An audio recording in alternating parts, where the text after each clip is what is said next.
It has been 2 weeks of reckoning for Activision Blizzard after the DFEH lawsuit here exposed the awful work culture that has enabled harassment, misconduct, and discrimination and abuse, and all kinds of awful stories have since come out from employees and this lawsuit alike. And since then, it's just been a week of PR hell for the company, deservedly so, and the latest development was that President J. Allen Brack has officially left Blizzard. And while, this is ultimately a good thing, he wasn't a good leader, it doesn't change the fact that he's nothing more than a fall guy, a scapegoat. The real core of the issue still remains the executive team, the leadership team that has enabled all this, that haven't done enough, that have not cared to do enough. They're still there, same people who are not holding themselves accountable in any way, shape, or form. Not to mention, J. Allen Brack gets something of a golden parachute here where he gets to leave without much in the way of consequences. The official statement on his departure didn't talk about his enabling of an abusive and harassment-filled work culture. They just kind of say he wants to pursue new opportunities outside the company, and J. Allen Brack himself has yet to actually say, it's my fault, I failed the employees, I let all this slide, and it was under my leadership that all of these awful stories happened. He's probably going to end up landing on his feet at another company, working in some high position of power. He's probably going to be fine, while the victims will never be fine ever again. They're going to have to live with the crap that they experienced. We'll see what happens when Jen O'Neill and Mike Ybarra take over as co-leaders of Blizzard. And something that Jason Schreier noted in this timeline in particular is the way Activision has slowly been chipping away at Blizzard so they take more and more control. And now we're at a point where we went from CEO Mike Morhaime to President J. Allen Brack, President being a less powerful name than CEO or less powerful title.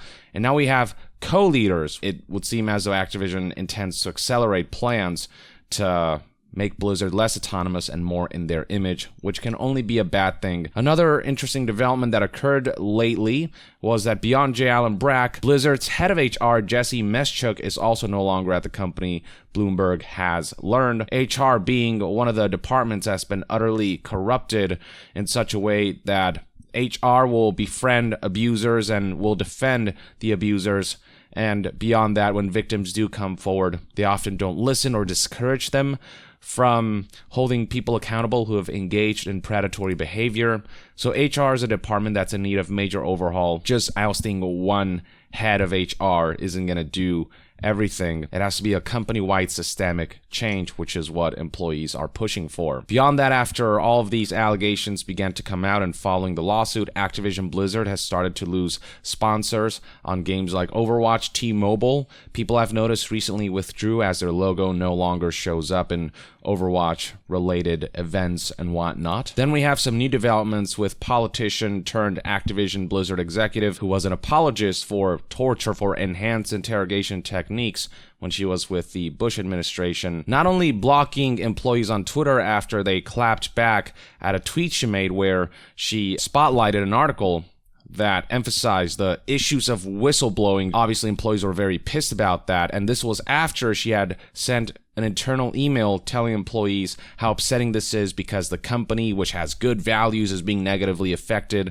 that all the stories being shared are out of context, old, and misconstrue the facts, distort the facts, and essentially completely disbelieving the issues that employees have been highlighting and the trauma that victims have faced. Well, after all of that clapback, Fran Townsend just decided to delete her Twitter page and just completely get off social media. And we're talking about an executive of a company whose tenet is that every voice matters. Well, clearly for this high-ranking executive, voices don't matter that aren't hers. Which finally brings us to today's main story regarding the second lawsuit that Activision Blizzard is facing. The first one is from the state of California itself, specifically from the DFEH, who conducted a 2-year-long investigation. As for the second lawsuit, it doesn't come from the state, but rather from investors. We're already seeing the Activision Blizzard community protest. We're seeing news outlets protest in their own way by bringing all of the employee stories to the surface. Employees are protesting, signing open letters, engaging in walkouts and strikes, and continuing to hold steady on their demands. And now investors are joining in on the fray and making life difficult for Activision Blizzard, as detailed here by this Kotaku article titled Activision Blizzard Faces Second Lawsuit Over First Lawsuit. A class action lawsuit filed today in the U.S. District Court of Central California on behalf of investors alleges that Activision Blizzard's intentional failure to disclose its ongoing problems with harassment and discrimination artificially inflated the company's stock value. In layman terms, if investors had known the extent of Activision Blizzard's issues, they wouldn't have invested in its stock. As far as I'm concerned, that seems to be a valid argument. Keep in mind that the DFEH investigated Activision Blizzard for a whopping 2 years. There's no way that Activision Blizzard didn't know about that investigation, and given how open of a secret the whispers of the abuse and misconduct and predatory behavior and discrimination that took place within Activision and Blizzard were, there's simply no way leadership didn't know about this. They just enabled this, let this slide, protected people who were too powerful or too important to let go, even if they engaged in awful behavior. People like Alex Afrasiabi and whatnot, who was let go 7 years after the whole Cosby Suite incident, and even before then, no doubt. Plenty of ways he engaged in predatory, inappropriate manners. So, yeah, people didn't know that there was a DFEH investigation at all. Activision Blizzard didn't disclose this out of self-preservation because they didn't want to start rumors that there is this culture of harassment and discrimination going on within the studio and within the company as a whole. And as far as investors claiming that they lost money as a result of that lack of disclosure, Activision Blizzard's stock prices did start declining since news broke about the DFEH issuing that lawsuit, and you can see for yourself right here that their stock, and this is the year to date, has been on a downwards trend as of late. The lowest it's been this year, at least, though, it's kind of going up and down at this stage. No doubt this is going to be a temporary situation, but investors are arguing that they've been financially affected by that lack of disclosure, and so the lawsuit seeks damages based on the defendant's violations of federal security laws by issuing materially false and misleading statements during the class action period. And specifically highlighted in terms of names in this lawsuit are CEO Bobby Kotick, CFO Dennis Durkin, and former CFO Spencer Newman, 3 executives who the suit states were instrumental in the spreading of false information. These are the executives who often host things like investors' calls and financial meetings and updates, and during those periods of time, no disclosures were made about a DFEH investigation, about the toxic and, bro-like work culture that has been permeating Blizzard especially for years and years and years.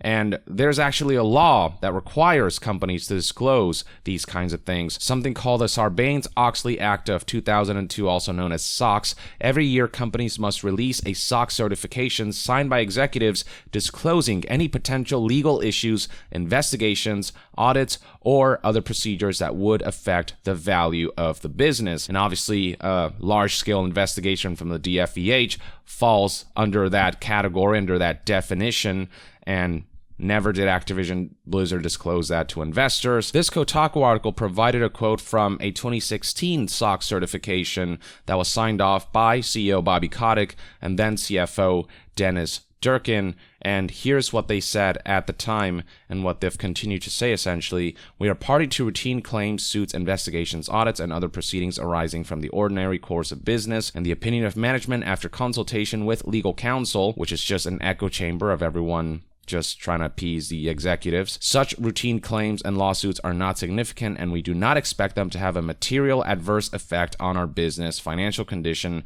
results of operations, or liquidity, which obviously that last bit turned out to be false, given that the protest going on right now is affecting their business operations, is affecting the development of projects and games, and given the disruption all of this has caused to Activision Blizzard as a whole, it's all going to have long-term ramifications. Activision Blizzard claims here that they don't expect whatever investigations are going on right now to have any material adverse effect, but that's exactly what happened. And so investors can possibly make the case that looking at the situation, looking at this clause and the way what's been discovered throughout the past few weeks doesn't align with their SOX certification disclosures, that contradiction might allow them to pursue a case. As Kotaku summarizes here, the class action lawsuit claims that Activision Blizzard and its executives were aware of the company's issues of rampant discrimination and workplace harassment during the periods the SOC certifications were issued and knowingly left out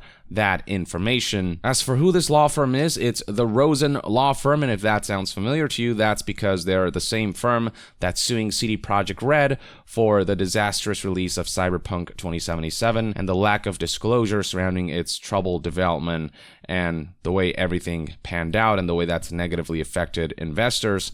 So we'll see how this lawsuit turns out. You know, it tends to be that these things take a while or may potentially not end up going anywhere, but maybe we'll see some results from all of this. And now Activision Blizzard has a war on two fronts, legally speaking. You've got the DFEH coming after them with a massive lawsuit after a 2-year-long investigation. And now investors are coming in and adding a second lawsuit on top of that. That puts additional pressure on Activision Blizzard. And seeing Activision Blizzard just essentially being bombarded on all fronts over their negligence, over the way they've run their business, over the way they've failed to protect their employees. This is some satisfying karma to witness and behold, especially when we're dealing with executives who are so blatantly apathetic for the human lives that they're responsible. And this isn't the first time that Activision Blizzard has come under fire from investors. Recall that back in June of 2020, it was reported that Activision Blizzard shareholders were upset over CEO Bobby Kotick's ridiculous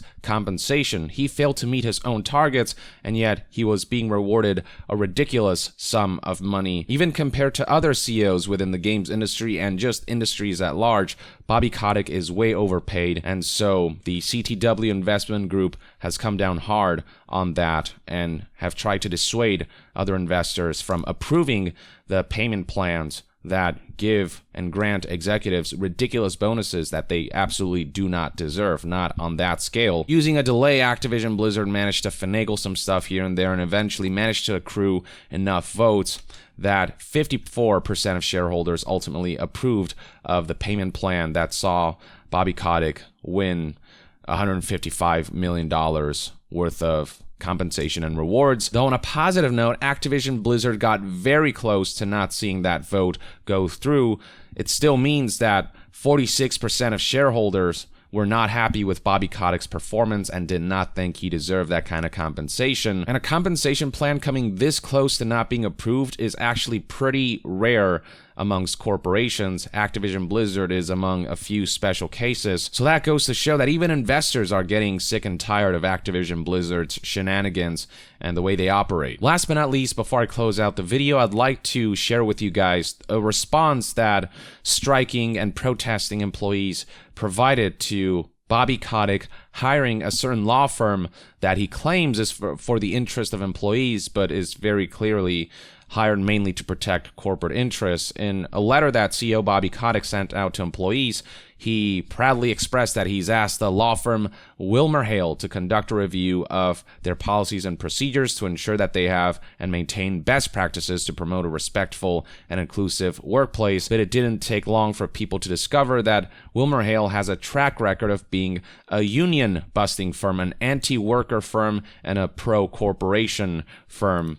And Blizzard employees, they're not stupid. They, obviously did their research on that. And Bobby Kotick chose that firm himself without consulting protesting employees, which made it even worse for optics. And employees have clapped back against that, as reported here by an IGN article whose headline reads, Activision Blizzard employees form coalition, reject CEO's choice of law firm. The coalition that employees have formed is called the ABK Workers Alliance, and they criticize the decision to hire the law firm WilmerHale as a third-party auditor. You can find the full ABK response scrolling down further here. They emphasize some of the ways they've protested already, with more than 3,000 employees signing that open letter admonishing Fran Townsend's statement to employees and the official PR press release that was released to media outlets that basically said, don't believe these stories, they're out of context, the facts are distorted by the DFEH. And they also pointed out that more than 500 workers walked out of Activision Blizzard and engaged in the physical strike and protest, and hundreds more participated virtually around the world. They then stipulate their goal as being for the executive leadership team to address their response to the California DFVH lawsuit, acknowledge the reality of working conditions across our organization. And that's something that executives and J. Allen Brack and all these statements haven't done, is ultimately fully acknowledge that something's really messed up at the company. There's yet to be anyone of note within the organization who said, we screwed up badly, we enable this. We acknowledge that employees have had a tough time here at our company, and we were a part of the problem because we didn't look into it close enough, or we just let it slide. You know, nothing on that front. And finally, the coalition of employees wants Activision Blizzard to commit to meaningful change at the company.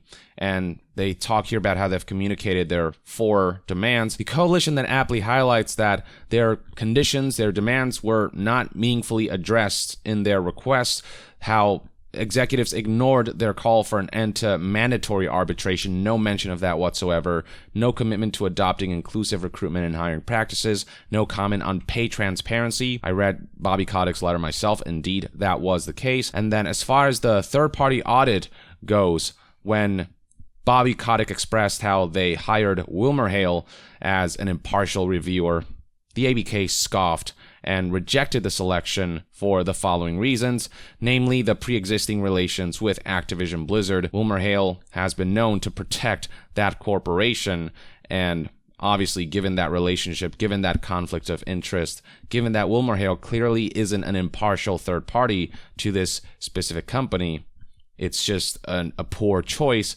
an empty choice, one that employees, you know, for obvious reasons, aren't confident in. Activision Blizzard has already been a client of WilmerHale. Frances Townsend is known to have relationships with multiple partners at WilmerHale, and Frances Townsend has shown time and again that she's against the idea of employees disclosing how they've been victimized and perpetrators facing the consequences, with the internal email that she sent out, the official PR statement that it feels like she wrote, and the way she on Twitter signal boosted that article that talked about the problems with whistleblowing right after an incident in which the whistleblowing of abusers and predators actually managed to get the ball rolling in a positive direction and actually allowed employees to come out with their horror stories. And given her relationship with multiple partners at WilmerHale, hiring them obviously is not an impartial way of doing an audit.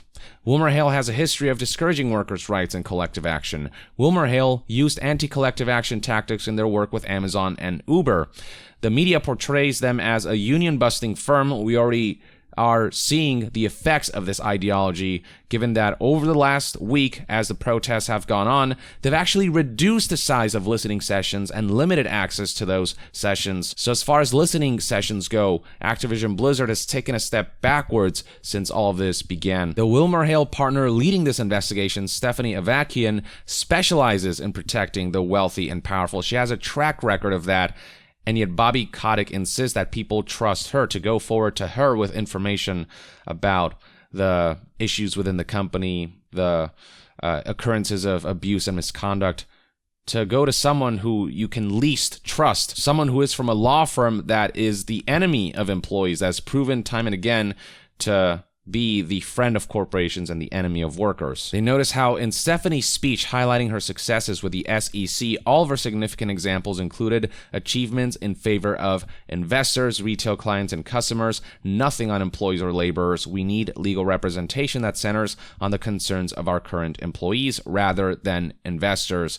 And then they close off by saying, we will not abandon our cause, and list out initiatives that they've implemented. Yeah, they're not standing down. They're not taking any bullshit. They're not making any compromises here, and not even trying to meet them halfway. It's time for the executives to meet the employees. Not halfway, full way. I hope that employees get what they want because their demands are reasonable. It'll give employees more power, more protection, and it'll allow for the responsible parties, the leaders, the executives, actually face some form of consequences, ensure that they're held accountable by a third party with the power to serve as Overwatch. So we'll see how all this pans out. I wish everyone involved in protests and anyone suing Activision Blizzard the best, as this company needs a reality slap to the face. And I'm encouraged by the fervor of employees, not just within Activision Blizzard, but within the industry as a whole. I am encouraged by the scale of the protests. I feel like this is on a level we haven't seen before. You've got on top of that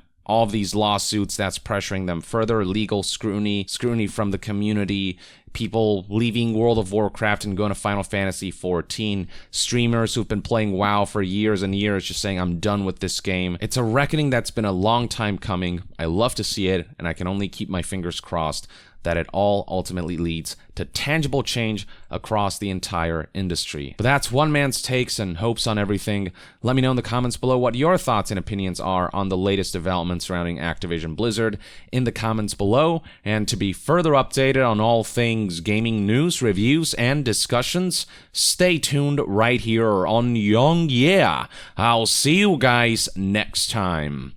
Young out.